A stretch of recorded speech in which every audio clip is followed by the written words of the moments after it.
보셨죠, 그죠? 네. 저는 제 사진인데 제가 보면 깜짝 놀라거든요. 이번 2월달에 이코노미스트 많이 활용하시죠? 네. 제가 무리를 이렇게 해서 너무나도 죄송합니다. 제가 하고 같이 사업하는 제 배우자 박규수 사장님이 저보고 하는 얘기가 박지혜는 인생 자체가 껌쟁이라는 거예요. 표지 모델에 굉장히 날씬하게 나왔죠. 사실 작가분한테 제가 조금만 이렇게 깎아달라고 부탁드렸거든요. 너무 깎으면 또 너무 없어 보이니까 조금만 깎아달라 했는데 저도 깜짝 놀랐어요. 너무 많이 깎였는 거예요. 반이 완전 훅 날아가가지고 깜짝 놀랐어요. 근데 예뻤어요. 아, 고맙습니다. 근데 중간에 이렇게 딱 중간에 내용을 보면은, 그죠? 이 사진이 나오잖아요. 그래서 너무 좀 익사이팅한 2월에 비즈니스를 전개할 수 있도록 제가 선물했습니다. 괜찮습니까? 저는 대구에서 사업을 진행하고 있고요. 대구에 황순희, 김영석, 수석닮은 사장님 그룹에서 사업을 진행하고 있습니다. 이 사업을 한 지는 지금 6년째 돼요, 횟수로. 6년째고 다이아몬드는 제가 만 5년을 해서 다이아몬드를 해냈습니다. 근데 당연 가장 지극히 평범하다 하더라고요. 지극히 평범하다고 얘기를 저는 들었는데 오늘 여기 오니까 지금 내일 모레 다음 주에 설이죠. 네. 근데 정말 멋지신 제가 개인적으로 또 저희 스폰서님 다음으로 존경하는 박경자 사장님이세요. 그분께서 밀어붙여 그런 행복서도 이렇게 농담을 제가 오늘 들었습니다. 그래서 너무 귀한 자리를 제가 잘 왔다라고 개인적으로 생각을 조금 전에 하고 이 자리에 올라오게 됐고요. 저는 지금은 남의 사업으로만 전업을 하고 있는데 그 전에 백화점에 15년을 재직을 했었어요. 그래서 눈만 뜨면 가방 팔고 눈만 뜨면 가방 팔고 다 가방을 사가면 얼마나 좋겠어요. 근데 가방을 안 사가기 때문에 저는 팔아야 되는 그 임무가 있었거든요. 월급을 받아야 되니까. 그래서 가방을 사가는 사람한테는 키홀더라도 팔고 열쇠고리라도 사가라 그러고 막 이렇게 제가 15년을 재직했습니다. 근데 태어났을 때 각자 부모님들이 다 계시잖아요, 그죠? 우리 부모를 선택할 수 있는 사양이라는 게 있습니까? 만약에 사양이 있다면 저는 우리나라를 대표하는 그 S 기업, 그죠? 저는 제가 좀 너무 과한 표현이지만 저는 사실 감옥도 가도 괜찮아요. 그거 가면 어때요? 잘 살 수 있는데. 저는 사실 남의 사업을 전달하면 이거 다단계 피라미드잖아 이렇게 얘기하는 사람이 있어요. 다단계 피라미드 할배라도 해야 될 사람이고 그렇게 얘기합니다. 언제부터 우리가 국가의 안정을 생각했고 뭐 올바른 일만 한다고. 저는 사실 개인적으로 성향이 좀 그래요. 그래서 사실은 제 배우자하고 조금 맞지 않아요. 제 배우자는 안 된다는 거예요, 저보고. 하지만 저는 사실 그렇게 생각할 수밖에 없었던 원초적인 그 원인이 있었어요. 그게 뭐냐 하면 제가 태어난 저희 집의 환경이었습니다. 지금도 원망하거나 거기에 대해서 불만이 있는 건 아니에요. 단지 불편했다는 것 뿐입니다. 그래서 제가 태어난 곳은 부산이었고 부산은 해운대였어요. 해운대면 서울 같으면 강남 정도의 생활 지역권이거든요. 근데 강남이 있고 강북, 강서, 경계선 있죠. 부산의 해운대도 달맞이 고개로 되게 유명해요. 알고 계세요? 네. 네, 달맞이 고개가 있고 달맞이 고개 경계선에 달동네가 있어요. 저는 달동네에서 태어났어요. 달동네에서 태어났고 태어나니까 저희 집도 굉장히 가난했었어요. 가난했고 저희 아버지는 지금까지도 사업에서 손을 못 대고 계십니다. 평생 자기 뿐만을 위해서 사업에서 포기 못하고 계신데 평생 그 가족들이 희생을 당했어요. 그래서 태어나니까 그 집이 가난했고 초등학교, 저희 때는 국민학교 때였어요. 국민학교를 갔는데 육성일이 못 낸 사람 하면 항상 제 이름이 빠지지 않았습니다. 박지혜 이렇게 그죠? 그래서 담임선생님 종례 시간 되면 나와 이렇게 하거든요. 그러면 제가 항상 빠짐없이 나갔습니다. 그 나가는 그 복도에 책상과 책상 사이 복도의 그 걸음걸이가 저는 얼마나 무거웠는지 땅이 마치 꺼질 것만 같았어요. 그래서 친구들이 니 오늘 또 나가야 되겠네 하고 푹 찌르고 그랬어요. 그래서 그때만 해도 부끄럽다 창피하다 이런 생각밖에 못했어요. 그리고 이렇게 쭉 컸는데 중학교를 갔죠. 남들이 다 하더라고요. 그래서 중학교를 갔는데 남들 다 가는 수학여행을 못 갔어요. 근데 제가 지금 아메이를 해서 다이아몬드를 하고 나니까 다 그 거짓된 스토리 아니냐고 이렇게 얘기하는 제 헬스에 한 분을 만났어요. 거짓이 멋지였으면 좋겠어요. 그런 게 사실입니다. 네. 그래서 중학교를 갔는데 수학여행 저희 전교 인원이 한 1,300명 정도 됐었거든요. 1,300명 중에 딱 2사람 수학여행 못 갔어요. 한 사람이 아니었기니 얼마나 천만다행입니다. 상위 몇 프로예요. 1,300명이 2명이면. 그 2명 중에 1명이 저였어요. 그래서 학교 수학여행 가니까 저는 학교 안 가는 줄 알았거든요. 학교 안 가는 줄 알았는데 학교 나오라 하더라고요. 학교 가서 뭐 하는데 제가 선생님한테. 그렇게 하면 안 되잖아요, 그죠? 뭐 하는데요? 하니까. 학교 나와서 작전 뽑으라 하는 거예요, 농장에. 네. 그때 제가요, 자존감이라는 걸 느꼈어요.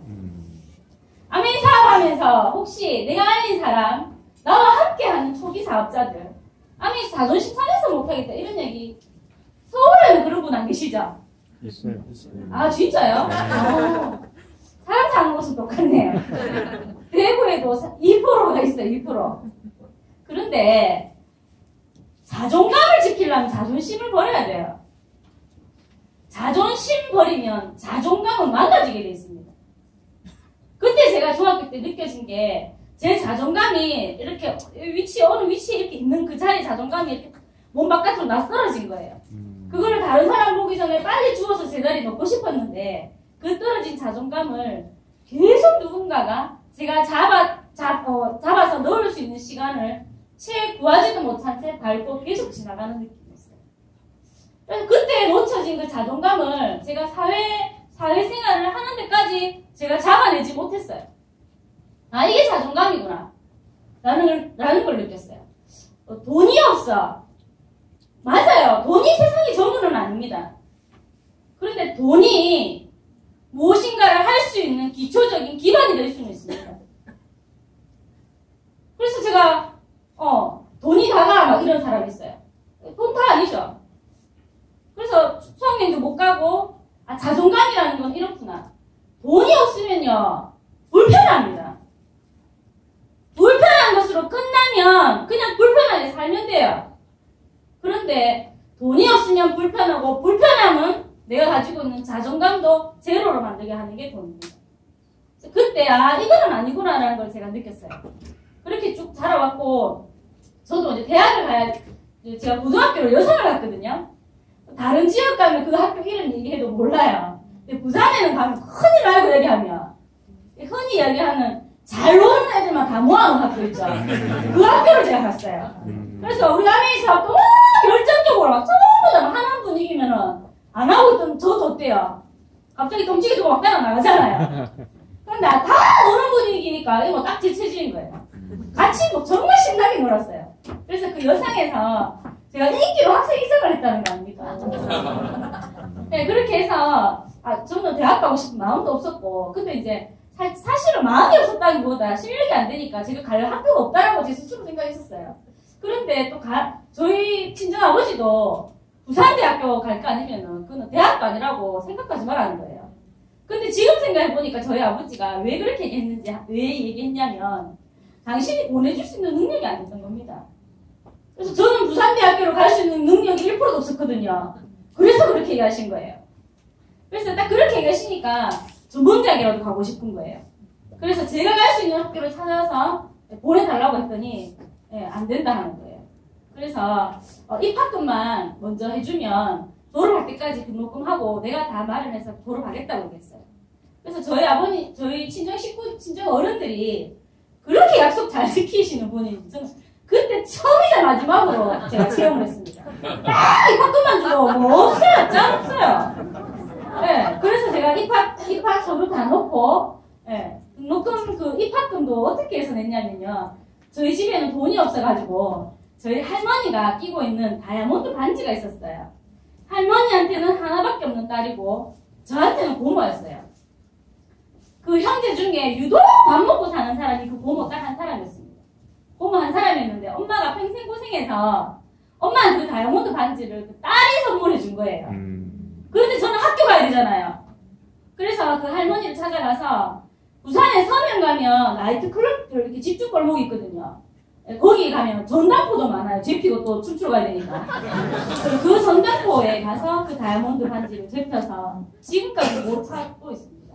그래서 그렇게 잡힌 돈으로 부산은행 만난 10분 전에 제가 입학금 넣고 그 학교를 졸업했어요.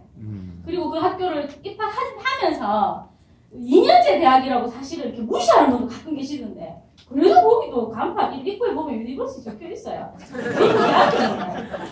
네, 뭐 동아리도 있고 캠퍼스도 있고 다 있어요. 2년제라고 캠퍼스도 없고 하는 게 아니고. 근데 그 2년을 다니면서 저는 다른 사람들이 그냥 뭐 아주 당연하다고 치부하는 그 일상의 캠퍼스 한 번도 걸어가 본 적이 없어요.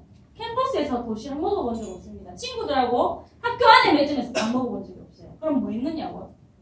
2년 동안 제가 백화점 지하에 원두커피 파는 데가 있어요. 그때만 해도 지금처럼 이렇게 커피 문화가 이렇지 않았어요. 그래서 원두커피를 막 갈아서 판매하는 곳에 제가 아르바이트를 갔는데, 원래 무식하면 용감한 거 아시죠?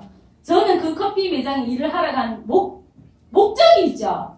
거기서 돈을 벌어야 제가 등록금을 계속 유지할 수 있잖아요. 그래서 그 원두커피를 파는데 사실 정말 목숨 걸고 팔았던 것 같아요. 지금 생각해보니까. 브랜드가 이렇게 몇 가지 브랜드가 있는데요. 스타킹이나 손수건이나 커피 같은 경우는 백화점 가보면 브랜드가 다른데 칸막이가 안 쳐져 있어요. 그래서 고객은 보면 이지커피가 이거 같고 이지커피가 저거 같아요. 근데 저희는 어떻습니까? 눈빛만 주면 있잖아요. 커피 향 바람 내가지고 맡게 해가지고 가를까요 막 이래요. 그래서 옆 브랜드 언니하고 정말 비싼 거를 불러내가지고 머리 뜯고 싸워본 적도 있는 것 같아요. 지금 기억해보니까. 그래서 그 아르바이트 했던 그 커피 매장의 사장님이 늦게 와도 되니까, 어차피 백화점 주부들은 2시 넘어서 이렇게 입점이 되니까 늦게라도 출근할 수 있냐더라고요. 저는 어떻습니까? 땡큐하잖아요. 그래서 저는 학교 수업 마치고 바로 백화점으로, 수업 마치고 백화점으로, 수업 마치고 백화점으로, 그렇게 해서 제가 2년제를 졸업했었어요. 그래서 저는 2년 동안 졸업하면서 먹어본 점심 메뉴는 김치볶음밥, 샌드위치 2가지였어요. 그래서 버스 안에서 그걸 항상 먹었거든요. 다른 사람하고 이렇게 눈이 마주치면 너무 부끄럽잖아요. 항상 창밖을 쳐다보면서 다른 버스 탄 사람들하고 눈 마주치고 밥 먹고, 이렇게 제가 2년을 보냈습니다. 그렇게 하고 제가 대학을 마치고 첫 취업을 한 곳이 있었어요. 사회에 첫 발을 내딛는 어떤 순간이었죠. 깜짝 놀랄지도 모릅니다. 제가 이래봬도 그 부산의 해운대 웨스턴 조선비치 호텔 아시죠? 한국아미 플래티늄 정식 학과가 되면 그쪽으로도 선택해서 세미나를 보낼 수 있습니다. 맞나요? 네. 네, 그곳에 제가 첫 입사를 했었어요. 네, 여긴 안 놀라시네요. 언제 가니까 다 놀라시는데. 저희 파트너들은 자꾸 재직 증명서 떼갖고라는 저거. 그때 동기들 찍은 사진이나 유니폼 입고 싶은 사진이나 재직 증명서를 떼가지고 그래요. 안 믿기고, 뭐 저도 사실은 안 믿깁니다. 그래서 제가 그곳에 한 1년 6개월, 1년 5개월 정도 재직을 했었는데, F&B 식음료 사업부에서 제가 재직했었거든요. 근데 하루에 3교대, 4교대씩 했었어요. 나이트 근무가 들어가면 그 주방에 계신 분들하고 우리가 서로 소통하거든요. 그 로얄 살루트하고 시마스 리갈이 있는데 무슨 메뉴하고 바꿀래 이렇게 해가지고 저희는 배를 채우고 주방에 있는 분은 알코올을 채우고 이렇게 사실은 그런 아주 또 재미난 한 1년 넘는 생활을 또 했었어요. 근데 사실 출근하면 호텔 5성급의 우리나라 특급 호텔이기 때문에 굉장히 화려했었어요. 아, 저렇게 사는 사람들도 있구나 라는 걸 많이 봤어요. 봤는데 집에 들어오면요 어때요? 달동네잖아요. 너무 가난하잖아요. 그래서 출근하고 퇴근하고의 이 어떤 환경이 참 적응이 쉽게 되지 않았습니다. 근데 어느 날 제 호텔에 그 캡틴 매니저분이 내일 되면 이 우유 날짜가 바뀌는데 가져갈래? 필요한 사람 이렇게 얘기했었어요. 그래서 사실은 참 경제적으로 능력이 굉장히 좀 부족했던 저희 친정아버지를 저는 사실 굉장히 미워했습니다. 뭐 미워할 이유는 없지만 그 아버지의 어떤 책임지지 못하는 그 재정적인 능력 때문에 제가 계속 불우한 어떤 그 균형기를 보내왔잖아요. 그래서 사실은 굉장히 원망스럽고 미웠던 적도 많았었어요. 그런데 그 우유를 보면요 어때요? 그 재정적인 능력이 부족한 아버지를 대신하고 싶은 뭔가 책임감, 원하지 않은 책임감들이 제 몸에 이렇게 꿈틀꿈틀거리는 거예요. 그래서 제가 가지고 하면 안 되냐 하니까 가져가라고 했어요. 그래서 그때 제 기억으로는 한 3사람이 가져간 걸로 알고 있는데 그렇게 해서 제가 2번인가 3번 정도 가지고 왔습니다. 우유 그게 뭐라고 그죠? 우유 1리터짜리 3통. 예, 근데 그 우유 1리터짜리 3통을 가지고 집에 들어오는 길의 그 발걸음, 그 기분, 그런 것들은 사실 억만 돈으로도 바꿀 수가 없었어요. 왜냐하면요, 그 우유를 가지고 집에 들어가면 첫째 양식을 채울 수 있다라는 생각 때문에 첫 번째 엄마가 좋아했었어요. 그리고 제 밑에 남동생이 둘인데 저는 사실 공부 되게 못했어요. 근데 부모도 있잖아요. 이거 뭐 10손가락 깨물고 다 아프다면서요. 조금 덜 아픈 손가락 있는 것 같아요. 제가 확인했습니다. 공부 못하는 저는 육성이 늦게 줘도 별로 미안하게 생각 안 했어요. 표현을 안 했는지 몰라도. 제 밑에 남동생은 사실 공부를 굉장히 잘했어요. 그 동생한테는요, 막 어쩔 줄 모르는 거예요. 육성이 늦게 주는 부모가 막 어쩔 줄 모르겠다고 막 이러더라고요. 저한테는 한 번도 안 그랬거든요. 학교 가면 선생님이 이마 쿡쿡 찌르고 언제 갖고 올 거냐고. 갖고 뭐 줘야 갖고 오지. 갖고 오다가 제가 뭐 턱 사먹은 것도 아니고. 그죠? 그래서 그때 원하지 않았지만 정말로 먹을 것조차도 부족한 이 집에 아버지를 대신해서 내가 책임져야겠다라는 그 원하지 않은 책임감들이 몸에서 자꾸 물씬물씬거리고 나오는 겁니다. 그래서 우유 1리터짜리 3통 가지고 집에 들어오는 길은 천하를 다하는 기분이었어요. 그걸 먹고 배부를 수 있으니까요. 근데 지금 사실은 이런 생활 여건에서는 우유 1리터짜리 3통 그거 뭐라고요? 와닿습니까? 하나도 와닿지 않을 거예요. 근데 제가 아메이를 해가지고 아메이를 만나고 다이아몬드까지 올 수 있는 저 앞에 내비게이션의 역할을 해준 게 그 우유였습니다. 저는 21세기 장발장이에요. 그죠? 어릴 때부터 지금 예사롭지 않았어요. 예. 네. 우유 훔친 겁니다. 그래서 제가 그 직장을 계속 다닐 수가 없었어요. 그래서 한 1년 5, 6개월 정도 재직을 하고 그 호텔을 제 스스로 나올 수밖에 없는 상황에 제가 그만두고 나왔고, 저희 부모님은 사실 아직도 왜 그 호텔에 나왔는지 잘 모르세요. 이야기하면 가슴 찢어지실까봐. 네. 그래서 다시 두 번째로 입사한 곳이 백화점이었어요. 그래서 백화점 들어가서 굉장히 열심히 일했습니다. 5분 일찍 출근하고 5분 늦게 퇴근하고. 그러면 잘 살 줄 알았어요. 그렇게 열심히 하는데도 불구하고 제가 원하는 삶하고 자꾸 가까워져야 되는데 자꾸 왠지 이거는 이기는 아닌 것 같은데 이런 생각이 자꾸 드는 거예요. 그때 제가 결혼 잘하면 되겠다. 결혼 잘하면 정말로 백화점에 핸드백 사러 오고 커피 마시고 여자들끼리 이렇게 수다 떨고 시장 보고 집에 들어가고 그런 삶을 나도 살 수 있겠다고 생각했어요. 그래서 잘해야지 마음먹고 소개받은 사람이 있는데 지금 배우자예요. 네, 같은 백화점에, 저는 사실 백화점에 근무하는 남자들은 개인적으로 제가 선호하지 않았어요. 왜냐면 저희 친정아버지가 경제적인 어떤 책임을 끝까지 전해지를 못했습니다. 동물의 왕국을 가도요, 순놈은 뭘 해야 됩니까? 사냥해야 돼요. 사냥은 본능이에요. 순놈의 본능은 사냥입니다. 생각하는 동물, 우리 사람은요, 남자의 본능은 재정적인, 경제적인 안정, 재정적인 안녕을 책임지는 게 당연한 겁니다. 근데 저희 아버지는 어릴 때부터 그런 모습을 한 번도 저한테 보여주지 못했어요. 그래서 백화점에 있는 남자들은 왠지 계속 소비하는 것만 봤기 때문에 소비에만 이렇게 막 길들여 있을 것 같더라고요. 그래서 백화점 남자는 제가 좀 안 좋아했었어요. 물론 백화점에 있는 남자들도 저 안 좋아했습니다. 그래서 다른 곳에 있는 사람을 원했어요. 그렇지만 24시간 백화점밖에 없잖아요. 백화점 출근하고 집에 갔다가 다시 출근하고 집에 갔다가 이따 하잖아요. 그래서 다른 곳에 있는 사람을 접할 수 있는 어떤 그게 없었어요.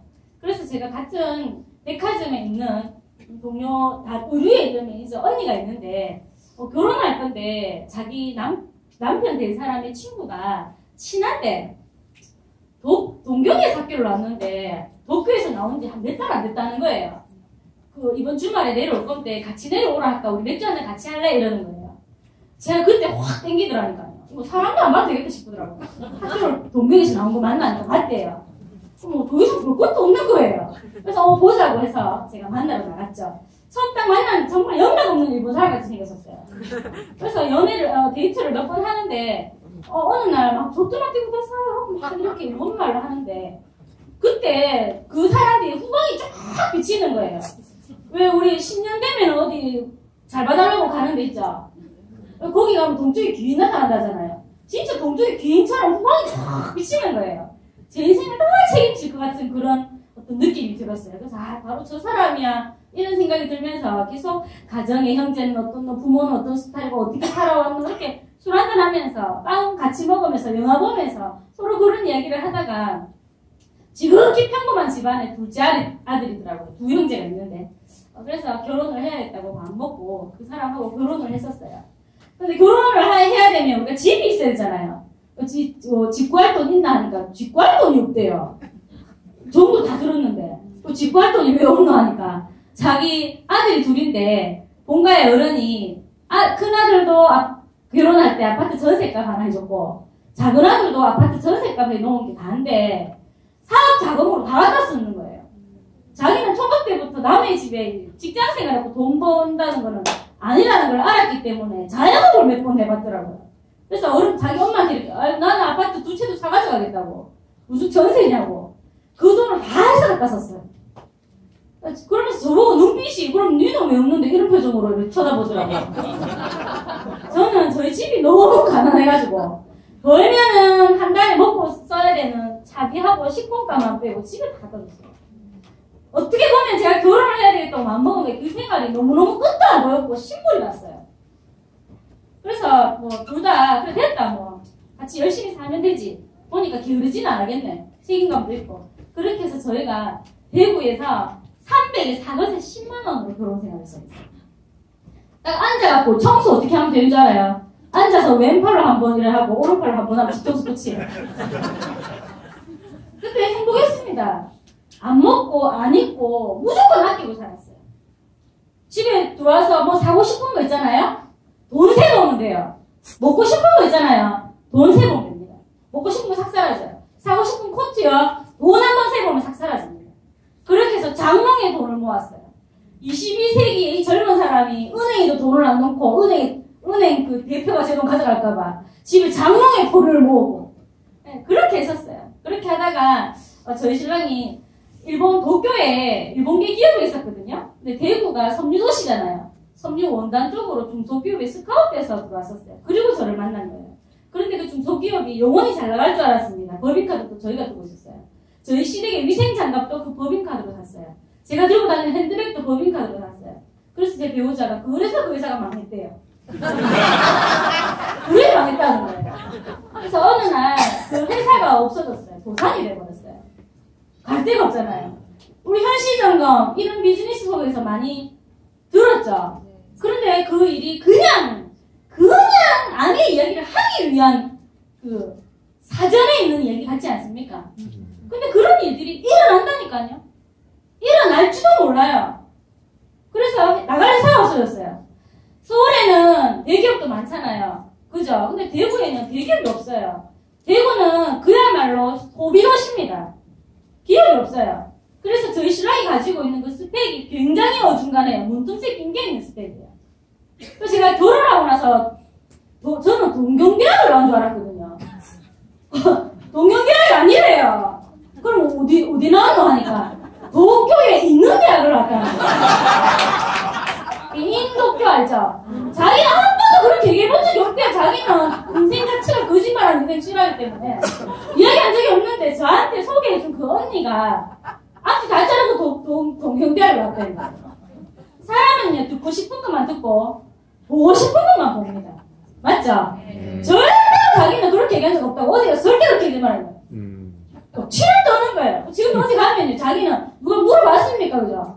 동경에 있는 대학교 나왔다고. 네, 팩스 그렇게 얘기해요. 그래서 무슨 얘기가 그렇게 났죠? 그래서 회사가 다 도산이 돼버렸어요. 도산이 되고, 대구에 이력서 서류를 이렇게 막 넣는데, 그 스펙이 너무너무 어중간한 스펙인 거예요. 가정도 있죠. 꿈에 배울 만큼 배웠죠. 선진 문화 먹고 왔죠.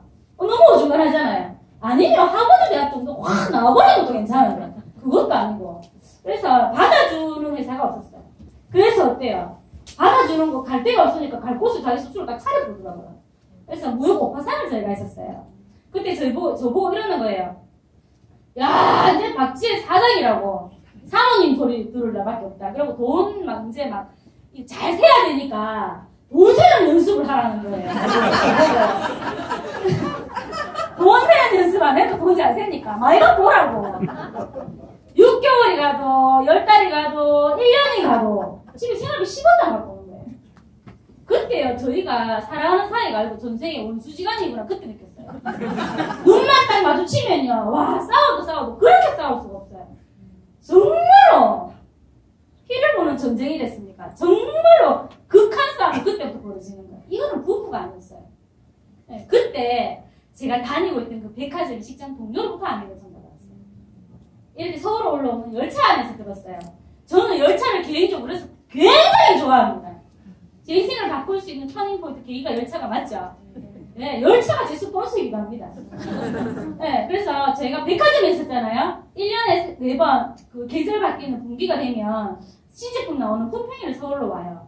서울로 올라오는 첫 새벽 열차 안에서 다른 점에 있는 같은 브랜드 동료 친구가 언니 저 아내 하는데 치약봉봉 자기한테 좀 내한테 좀 쓰세요. 이렇게 얘기하는 거예요. 그럼 내가 지금 하는 줄 알았습니까? 그죠? 알고도 안 써주는 것처럼 사람 이상하게 만들더라고요. 그래서 그래? 아니 그래? 그 생각이 들면서 제가 순간적으로 이렇게 탁 스쳐 지나가는 생각 내가 니한테 치약봉봉을 쓰면 니가 내 때문에 돈을 버나 이 생각이 들었어요. 그런 생각 지금 했습니다. 근데 딱 그까지 끝냈어요. 그런 일이라면 나도 해보고 싶다 이 생각이 들었어요. 왜냐면요 제 집에 1년을 넘게 10원짜리 하나 지금 못 들어오고 있잖아요. 맞죠? 네, 그리고 1년 한 2, 3개월 만에 그 오파상을 저희가 싹 정리를 했었어요. 혹시 7년 전에 달러 갑자기 폭등한 저 기억 안 나시죠? 물론 남의 거는 생각이 안 납니다. 그 일을 제가 기억하는 이유는 제 거였기 때문에. 달러가 폭등을 했어요. 그래서 앉은 자리에서 2억이었으면 1억을 손해봤어요. 근데 그 돈이 저희 은행 대출금이었습니다. 중소기업 지원단체에서. 그리고 남자가 이렇게 무너질 수 없다고 한 번 더 해야 된대요. 한 번 더 하셨겠어요. 가위바위보 3세판이니까. 그래서 저희가 물건을 수입해서 다시 수출하는 일이었거든요. 그래서 일본으로 통 오다를 받아서 그 인천 부두에 뭡니까? 컨테이너 박스로 원단이 다 나갔어요. 그런데 그 7년 전에 연이어서 쓰나미가 온 적이 있었어요. 그 물류 창고가 거기 있었어요. 그래서 싹 다 쓸려 나갔어. 그래서 이 신랑이 원래는 내일 아침에 들어야 되는데 오늘 저녁에 들어온 거예요. 그리고 자고 나니까 뉴스에서 그게 나왔어요. 자기가 살아 들어온 거에 너무나도 감사해하는 거예요. 근데 원래 역사의 나무를 하면요, 한국에 그 자리에 이 사람이 안 들어오고 다 쓸려 나가면 역사에 남아요. 아유 빚은 얼마든지 그냥 갚으면 된다. 막 사람만 살아서 돌아온다 이런 생각 들잖아요. 사람은 옆에 멀쩡하게 있고 다 쓸려 나갔어요. 차라리 오지 말지 왜 와가지고 막 이런 생각이 든다니까요. 저는 왜냐면 지극히 보통 사람이기 때문에. 그럴 때 제가 아내를 전달받은 거예요. 그런데 직장 다니면서 내가 어렵다. 우리 신랑이 지금 생활비도 못 주고 눈만 맞추면 싸우고 뭐 신발끈하고 막 맨날 우리 걸 산다 이렇게 얘기 못 하잖아요. 맞죠? 그렇게 해서 그 친구가 제 빚을 다 갚아주고 생활비를 내주고 아파트 대출금을 그 친구가 갚아주면 제가 그보다 더 리얼하게 얘기해 줄 수 있어요. 그럴 때 그런 얘기 해본들 직장 다니는 사람 특징이 뭐예요? 술안주밖에 안 됩니다. 남의 아픔은 나의 즐거움 뭐 이런 거 아닙니까? 맞죠? 그래서 철저하게 제가 이야기할 이유가 없었어요. 그때 이 동료가 아메리를 이야기했었고 그런 일이라면 네가 하는 일이라면 나도 하고 싶다는 생각했어요. 이거 녹음하고 계신 건 아니죠? 근데 그 친구가 주걱턱이었어요. 주걱턱이어가지고 제가 엄청 큰 동기부여했잖아요. 주걱턱 니도 하는데 나는 소리를 정상이잖아요. 정상인 내 턱 갖고 내가 니보다 나았는데 그래서 제가 서울 올라온 열차에서 계속 그냥 어떻게 안 해요. 얼마 버는데 누가 하는데 어떻게 하는데 어떤 사람이 하는데 물었어요. 막 쓸데없는 제가 관심이 없는 그 가세에 있는 얘기만 계속 하는 거예요. 보기 또 그렇게 보이시겠지만 굉장히 다혈질이에요. 근데 막 이야기를 막 쓸데없는 얘기만 계속 하는 거예요. 그래서 참아줬어요. 언젠가는 내가 원하는 대답이 나오겠지 싶어서. 근데 서울에 도착을 해버린 거예요. 그리고 품평에 설명을 듣는데 디자이너가 뭐 양가죽이고 뭐 이태리 사소가 뭐 피고 하는데 하나도 이해 안 그러는 거예요. 그래서 내려오는 열차 안에서 제가 다리까지 샀어요. 닭다리. 순주야 니는 닭다리만 먹어라 이러면서 제가 막 또 물었더니 이 친구가 또 이야기를 안 하는 거예요. 근데 결정적인 이유가 있었어요. 그 친구가 이렇게 얘기하는 거예요. 딱 한마디 했어요. 간식비 정도 벌어요. 그냥 이렇게 얘기하는 거예요. 간식비 정도 번대요. 근데 백화점 매니저가 하루에 쓰는 간식비가 그냥 생각하고 싶은 거 지 마음대로 생각하는 거예요. 간식비 번대하고 제가 완전 골기했잖아요. 간식비 하루에 매니저들이 8,000에서 10,000원 정도 써요. 그럼 한 달에 30만 원에서 25만 원, 30만 원이에요. 3년을 모으면 얼마예요? 1,000만 원이요. 없는 셈 치면 되죠. 그래서 나는 이미 하기로 결정해줬어요. 근데 이 친구가 동대구, 그러자 동대구역 도착을 해봤어요. 그걸 안녕 하더라고 저한테. 저도 왔어요. 그때 제가 그 친구한테 되게 기분 나빴던 게 이야기를 속 시원하게 안 해주잖아요. 주걱턱이. 나는 좀 턱도 좀 가졌어요. 그래서 제가 그때 뭐라고 생각했는데 더러워 죽겠다 진짜 도대체가. 진짜 막 씨발탱이 내가 아메 할아버지 그걸 내가 지하에만 내가 못 알아볼 줄 알아. 그리고 그래 가라고 제가 돌아섰고. 그리고 저희 신랑이 동대구에 저를 픽업을 하러 왔는데 차를 딱 타자마자 피곤하지 새벽에 가서 이러는 거야. 피곤이 문제가 아니고 아메야 하나 그러니까 아메 잘한다는 거예요. 그러면 그래 아메를 어떻게 그래 잘하냐고. 그래 아메 해가지고 그 누구가 돈 번다 하던데 그래 자꾸 아메를 잘하면 인생도 바뀌고 가문도 바뀐대요. 근데 가문을 바꾸고 싶어서 아메 하시는 분 계세요? 저는 가문 바꾸고 싶은 마음도 없었어요. 인생까지 또 안 바꾸고 싶었어요. 그냥 50만 원만 벌면 돼요. 50만 원만. 제가 50만 원을 벌고 싶었던 간절하고 명확한 이유가 있었어요. 제 초등학교 다닐 때 심부름 되게 많이 했거든요. 그 심부름 중에 하나가요. 석 달에 한 번 꼴은 한전까지 걸어가서 전기요금 내고 오는 거였어요. 믿기지 않겠지만 사실입니다. 3개월 밀리면 한전에서 전기를 다 끊어버려요. 저희는 집도 오지도 아니에요. 부산 시내 한복판에서 돈이 없어서 전기요금을 못 내서 한전에서 끊어버리는 거예요. 그럼 저희 엄마가 깐돌이 한 개를 갈 때 사 먹든지 올라올 때 사 먹든지 한 개 딱 사 먹어 돈을 줘요 저한테. 깐돌이 아이스캔디 알아요? 네, 깐돌이 사 먹으라고 50원을 주고 한 달분만 낸다 하고 참고에 내고 오라고 해요. 그래서 걸어갈 때 내려갈 때 사 먹으면 올라올 때 심심하잖아요. 그래서 갈 때는 맨입으로 가고 세 코스를 걸어올 때 깐돌이 한 개를 사 먹고 올라와요. 그리고 집에 들어오면 우리 돈 했었어요. 그래서 제가 왜 50만 원을 벌고 싶었냐면요. 주거턱도 하는 일이니까 나도 할 수 있었고 두 번째는 50만 원 정도면 대한민국 국민으로서 공과금은 절대 안 밀리고 낼 수 있는 돈이에요. 맞지 않습니까? 맞습니다. 왜 제가 50만 원 정도를 벌어야 되겠다는 확신을 가졌냐면 우리 신랑이 1년 넘게 생활비를 안 주네요. 백화점에 제가 계속 다닐 수가 없었어요. 저는 핸드백 1층에 있었습니다. 백화점의 곳은 1층입니다. 맞죠? 네, 제가 꽃은 아니었지만 본의 아니게 제가 1층에 있었어요. 그래서 제 1층에 있는 수명이 몇 년 남지 않았던 상황이에요. 그래서 뭘 하든 인형 눈가리를 붙이든 뭘 하든 봉투 풀어 붙이든 50만 원은 나왔으면 좋겠다. 그러면 내가 내 새끼를 낳았을 때 내처럼 깐돌이 한 개 사 먹고 전기요금 한 달만 내고 오라는 짓을 내가 시키지 않는 부모가 되겠다고 생각했었어요. 그래서 50만 원이었어요. 그 50만 원도 명확해야 됩니다. 맞아요? 네, 그래서 제가 아메에 관심이 있었어요. 그런데 제가 왜 아메를 통해서 50만 원을 벌 수 있겠다고 확신한 줄 아세요? 그 친구가 간식비 번댔거든요. 30만 원을 번다는 얘기예요. 그런데 제가 이런 자리에 초대돼서 와보니까 그 간식비가 얼마예요? 간식비 얼마게요? 그 친구가 말했던 간식비가? 6,000원. 6,000원 3%였어요. 그래서 6,000원이라고 이야기 안 하셔도 됩니다. 그냥 간식비 하면요 듣는 사람이 원하는 사람은 지 알아서 들어요 그냥. 그래서 개떡같이 얘기해도 찰떡같이 듣고 찰떡같이 얘기했는데 개떡같이 듣는 사람 있다잖아요. 듣는 건 지 사정이에요. 저보고 그렇게 얘기했습니까 그 친구가. 제 쪼대로 들은 거예요 쉽게 얘기해서. 그래서 오케이 콜 간식비 좋아 그랬어요. 그래서 아메 얘기하니까 저희 신랑이 가문 인생 가문은 완벽하게 되고 50만 원만 벌면 돼. 어떻게 해야 돼? 그 50만 원 벌려면 어떻게 해야 되는데? 물어보니까 그거는 또 잘 모른다는 거예요. 그 가문 바뀌는 거는 뭐 이해하는 거 아닐까? 재밌으세요? 가문 바뀌는 거는 그럼 반나 위하는 거 하니까 일본에 저희 신랑이 일본에 11년을 살았어요. 도쿄에. 일본에 있을 때 그 여자 아가씨 교수님이 계셨대요. 그 교수님이 한 날 집으로 초대를 하더래요. 자기가 가지고 있는 옷 중에 제일 좋은 거 입고 때까지 밀어가지고 향수까지 2방울 뿌리고 했대요. 그리고 몸을 요거 딱 들어가니까 다른 학생들도 있더래요. 그리고 하얀 보드판이 있는데 와다시 있죠? 닭발 그림이 있더래요. 네.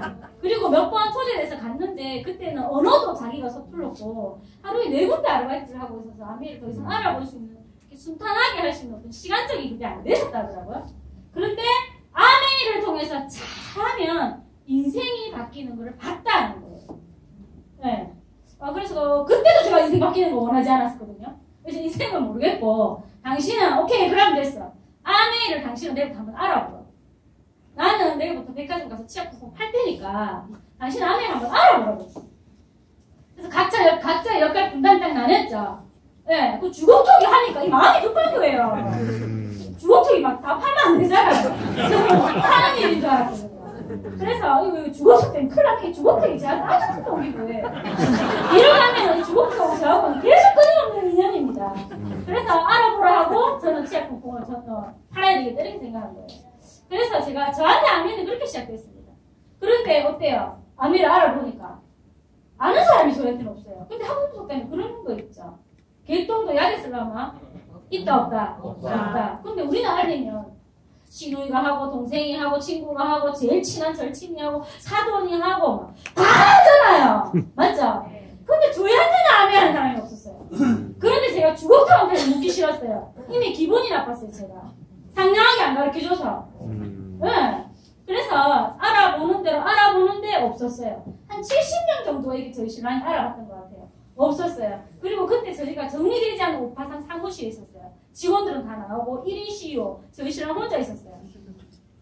근데 저희 신랑 친구가 서가 이거 아내하고 거의 비슷한 건데 한번 들어보라고 부부가 하는데 아마 곧 도착할 거야. 이렇게 된 거예요. 그리고 저희 신랑이 저희가 있는 백화점으로 전화가 왔어요. 있잖아 이거 누가 아내하고 엄청 비슷하다고 왔는데 지금 부부가 왔는데 두 사람이 다 바꾸다는 거예요. 왜? 하니까 여자는 지금 얼굴에 막 이 기계를 자기 얼굴에 대고 있고 남자는 앞에 이거 지금 태블릿 PC로 지금 막 사업 설명한다는 거예요. 그게 뭔데? 하니까 그 새로운 스킨 알죠? 그건 거예요.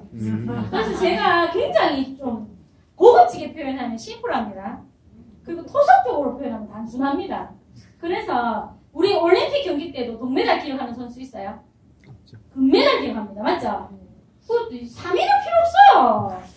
냉정하게 자본주의에서는 3위가 필요 없습니다. 뭐만 필요합니까? 1위만 필요합니다. 1위만 살아남게 되어 있습니다. 그게 자본주의예요. 그래서 제가 필요 없고 보내고 자꾸 더 듣고 있으면 그 사람들한테 여지를 주니까 됐고 아내라는 사람 찾아보라고.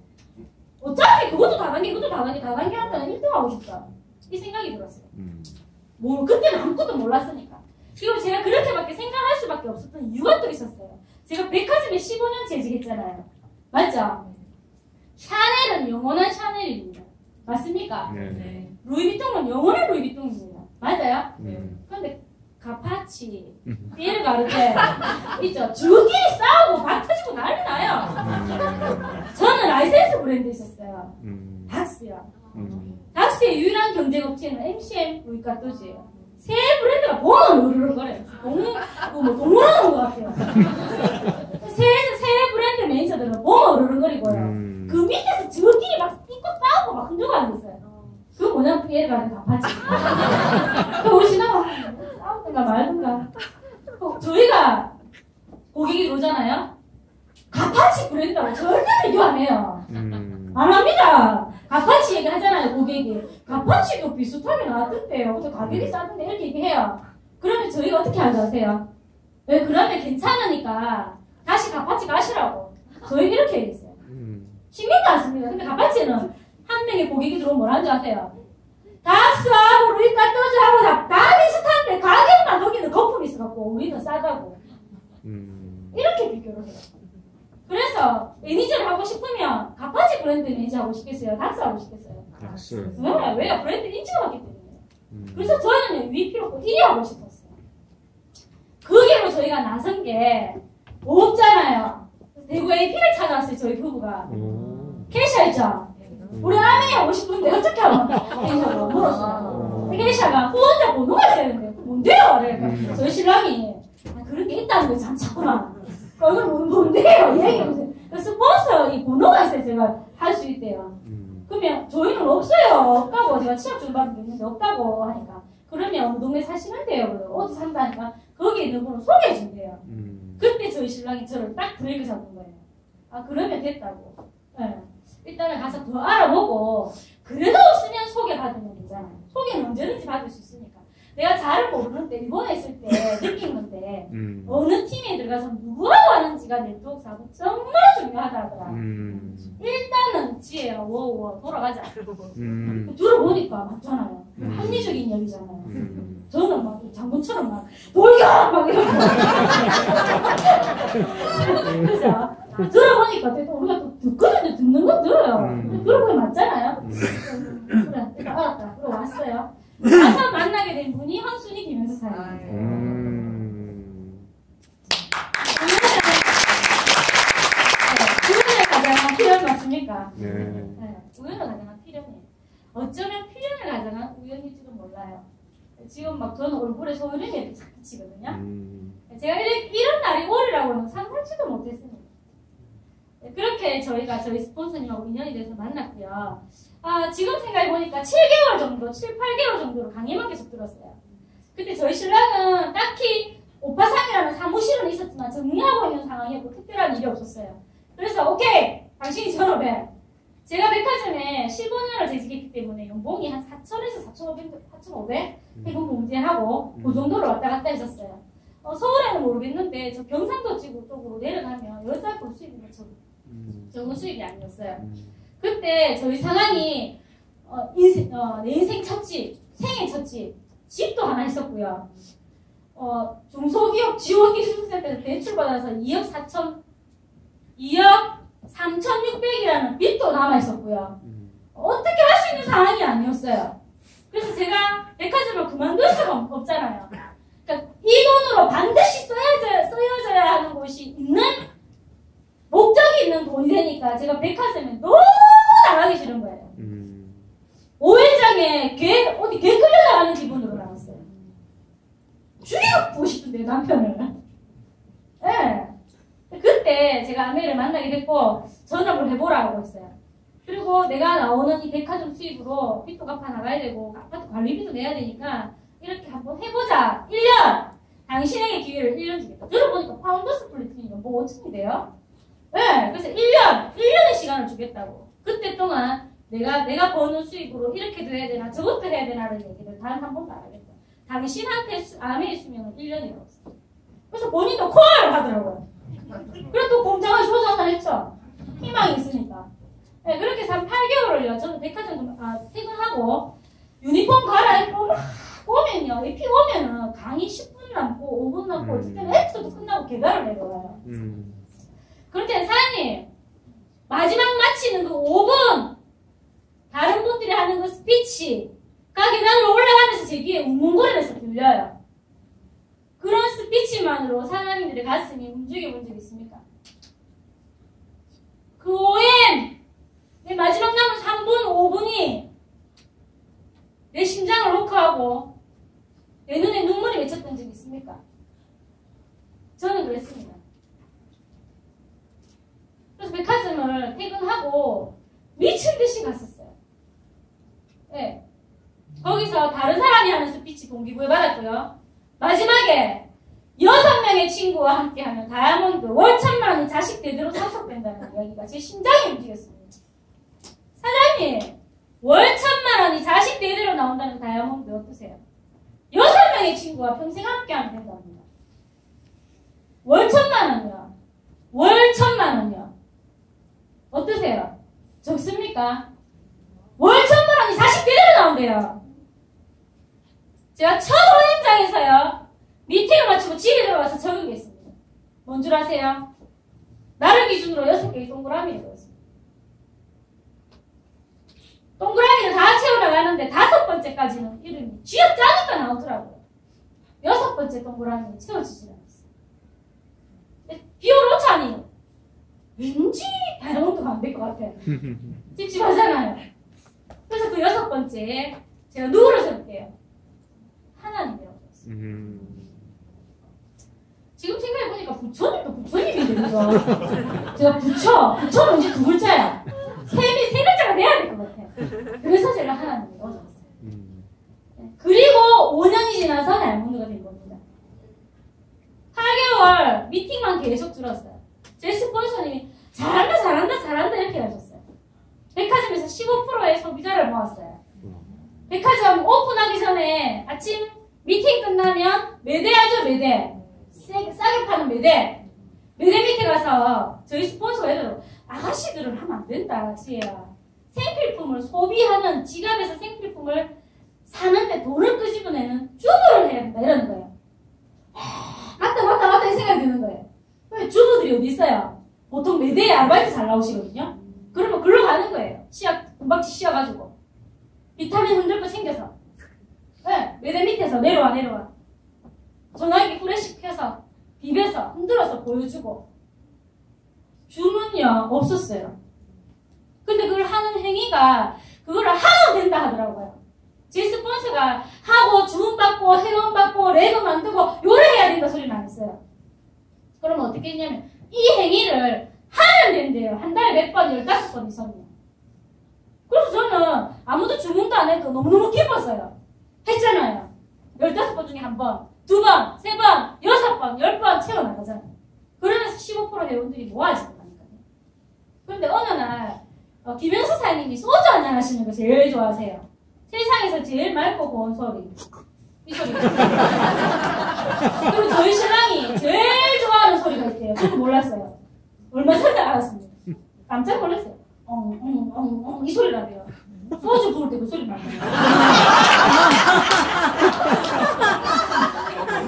자, 저희가 아내하기 전에 사실 저희 신랑하고 저하고 제일 잘 맞는 게